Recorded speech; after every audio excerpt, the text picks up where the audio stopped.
আসসালামু আলাইকুম। আজকের ক্লাসে সকলকে অভিনন্দন। আজকের ক্লাস আমরা প্র্যাকটিস করব ওয়ের উচ্চারণ হয় না এমন সব word. Mayor, prayer, year, yeah, yearling, a yearling cup, yarn, yeast, yawl, yellow, yelp, yen, yeomen, yesterday, yet, you, yelled, it is.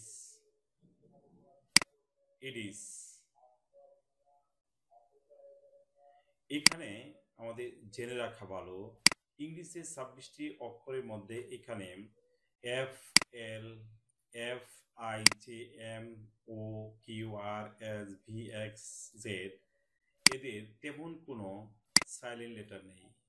আর এর উচ্চারণ ব্রিটিশ উচ্চারণে কিছু কিছু ক্ষেত্রে সাইলেন্ট থাকে। এই ব্রিটিশ এবং আমেরিকান উচ্চারণ পার্থক্য এই অধ্যায়ে আলোচনা করা হয়েছে।